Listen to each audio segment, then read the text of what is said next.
ఈ రోజు పొద్దున్న సీరియల్ స్టోరీ విషయానికి వస్తే ఇంకా అందరూ కలిసి ఆ రుద్రాంబిక టెంపుల్కి అయితే వెళ్తారు కదా. ఇంకా గాయత్రిని తీసుకొని వాళ్ళ అమ్మ కూడా వెళ్తుంది. వెళ్ళేసరికి ఇంకా ఈ చక్రిని మాధవని చూసి అసలు మీరు ఇక్కడికి ఎందుకు వచ్చారు, వెళ్ళిపోండి అని అయితే చెప్తుంది వాళ్ళమ్మ, గాయత్రి వాళ్ళమ్మ. మేము కూడా పూజ కోసమే వచ్చినాము, అంతగా ఉంటే మీరే వెళ్ళిపోండి అనేసి అయితే వాళ్ళు చెప్తారు. మేము ఎందుకు పోతాం, మేము ఇక్కడే ఉంటాము అంటుంది. వాళ్ళు కూడా మేము ఇక్కడే ఉంటాము అంటారు. ఇంకా గాయత్రి వాళ్ళ అమ్మ అడుగుతుంది, అసలు ఇక్కడ టెంపుల్ ఉందని ఇక్కడికి రావాలని మీకు ఎవరు చెప్పారు అంటే పెదనాన్నే చెప్పాడని చెప్పి చక్రి మాధవ్ అయితే చెప్పడం అయితే జరుగుతుంది. అంతే ఇంకా గాయత్రి వాళ్ళమ్మ వాళ్ళ అన్నయ్యకి కాల్ చేసి నువ్వు ఎందుకు చెప్పావు ఇక్కడ టెంపుల్ ఉందని చెప్పి వాళ్ళైతే ఇక్కడికి వచ్చారు. ఆయన నారాయణ తాగి ఏం గోల చేస్తాడో ఏమో, అక్కడ అల్లుడు ఉన్నాడు పరుగు పోతుంది అన్నట్టయితే ఆవిడ మాట్లాడుతుంది.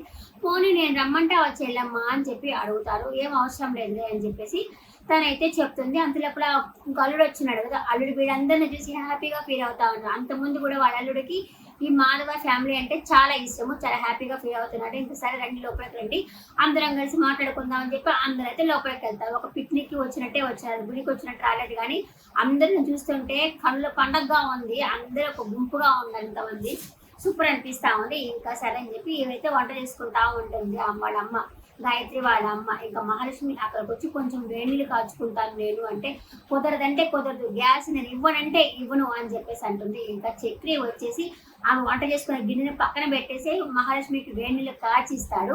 అరే ఆ గిన్నె కూడా పెట్టేసుకో అంటే నువ్వు 2 చేతులు ఉన్నాయిగా నువ్వే పెట్టుకో అని చెప్పేసి అక్కడి నుంచి అయితే వెళ్ళిపోతాడు. ఇంకా నారాయణ వాళ్ళ బావమయ్య దగ్గరికి వస్తాడు. ఏకంగా లోపలికి వచ్చేసి ఎందుకు మెక్కకి ఇలా పూజ చేసుకుంటున్నావు కదా, అలాంటిది బావమరిది బావని ఎందుకు చంపాలి అనుకుంటున్నావు, ఇప్పుడు బావమరిది అంటే బావ మంచి కోరాలి కదా, అలాంటి నువ్వు ఎందుకు నాకు చెడు కోరుతున్నావు, నాకు చావు ఎందుకు కోరుతున్నావు, నీకు తెలిసింది మీ అక్క నేను చంపాననేమో కానీ నిజమైతే నా మనసులోనే ఉంది, నేను ఇప్పటికీ కూడా మీ అక్కని నా గుండెల్లోనే పెట్టుకుంటున్నాను, నువ్వు మా వాళ్ళ జోలికి అసలు నువ్వు రావద్దు అని చెప్పి చెప్తాడు. ఆయన మీ వాళ్ళ జోలికి వస్తా, నేను రేపేస్తాను కాక ఆయన లేపేస్తా అన్నట్టయితే ఆయన కూడా చెప్తా ఉంటాడు వాళ్ళ బావమరిది నువ్వేమీ చేయలేవు, అసలు రావద్దు నువ్వు అని చెప్పేసి ఆయన ఎత్తుకుపోతా ఉంటాడు.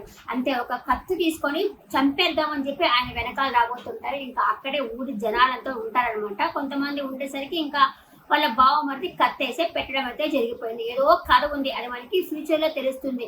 ఆయన అసలు వాళ్ళ వైఫ్ని చంపాడా లేదా, అసలు ఏంటి విషయము, ఆయనకి ఎప్పుడు ఇద్దరు వైఫ్ని చంపాడా అనే పేరుంది, అసలు ఏంటి దాని కారణాలు ఏంటి అని పెద్ద ఆయనకి కూడా ఒక కథ ఉంది. ఇంకా ఆ కథ తెలుసుకోవడానికి టైం పడుతుంది, ఇంకా తెలియట్లేదు. కాబట్టి చూద్దాం ఆయన పెద్ద కార్యం ఉందో, ఆయన గుండెల్లో ఎంత బాధ ఉందో మనకి తర్వాత ముందు అయితే తెలుస్తుంది మనకి. ఇంకా అక్కడి నుంచి చెప్పేసి వెళ్ళిపోతారు. ఇంకా గ్యాస్ ఇవ్వలేదు కదా అని చెప్పేసి కన్నా పోయేసి గ్యాస్ తిప్పేది ఆన్ చేసుకుంటాం కదా, దాన్ని అయితే పెరిగేసి వచ్చేస్తాడు. ఇంకా వంట చేసుకోవడానికి ఏం లేక వీళ్ళతో పాటే వాళ్ళ అత్త కూడా వచ్చి కట్టెలు పోయితే వంట చేసుకుంటా ఉంటుంది. అప్పుడే అక్కడికి గాయత్రి వాళ్ళ హస్బెండ్ వచ్చేసి అమ్మ నువ్వు కానీ ఒక్కదాని మీద తిను, పప్పు తిను, మేమైతే ఇక్కడ బావలతో పాటు అన్నం తింటామని చెప్పి అందరూ సరదాగా ఒక పిక్నిక్ వచ్చినట్టుగా హ్యాపీగా కూర్చొని తింటా ఉంటారు. ఇప్పుడు చక్రికి స్టే ఉంది అని చెప్పాడు కదా ఫ్రెండ్కి ఫ్రెండ్, ఆయన వస్తాడు చూసి అబ్బా మీరంతా ఒక పిక్నిక్ వచ్చినట్టుగా ఉంది, ఎంత బాగుందో చాలా బాగుంది అని చెప్పనేసి చక్రి ఒక మాట అడుగుతాను, నువ్వెందుకు పెళ్లి చేసుకున్నావు మీ అన్నయ్యకి పెళ్లి కాకుండా అని చెప్పి అడుగుతాడు. అది తన ఇష్టం కదా, అలౌ చేశాడు కాబట్టి చేసుకున్నారు. అదొక క్వశ్చన్ అడిగాను డైరెక్టర్ ఏంది ఇప్పుడు అడగాలనిపించినట్టు ఉంది ఆయనకి.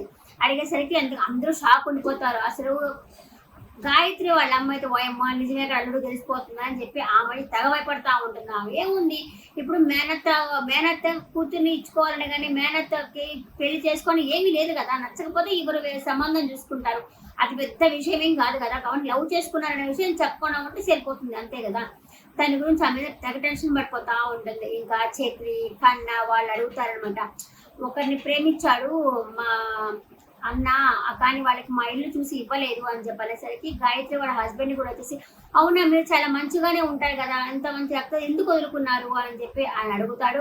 అడిగేసరికి సరే కానీ అని చెప్పనేసి చక్రి ఫ్రెండ్ అందరు ఇక్కడ కూర్చొని ఆనందింటున్నారు, ఆవిడ మాత్రం ఎందుకు అక్కడ తింటా ఉంది అంటారు మేనత్తలు చూపించి.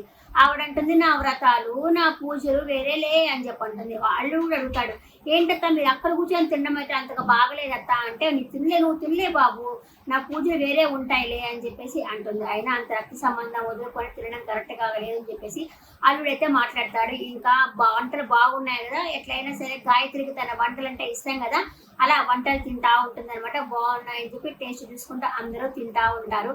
అతను వచ్చేసి అందుకు వదులుకోవాల్సి వచ్చింది అని చెప్పి అడుగుతారు. ఈయన ఎక్కడ విషయం బయటపడతాడని చెప్పేసి వీళ్ళమ్మ కూడా చాలా భయపడతా ఉంటుంది. ఇంకా రేపటి ఎపిసోడ్లో ఏం జరుగుతుందంటే గాయత్రి వాళ్ళ అమ్మ వెళ్ళేసి అక్కడ గుళ్ళో ఉంటాయి కదా హెడ్, ఆయనకైతే చెప్తుంది ఈ గుడికి ఎవరు విరాళాలు ఇవ్వడం లేదు కదా, ఆయన వచ్చిన్నాడు ఇక్కడికి అని చెప్పేసి అంటుంది.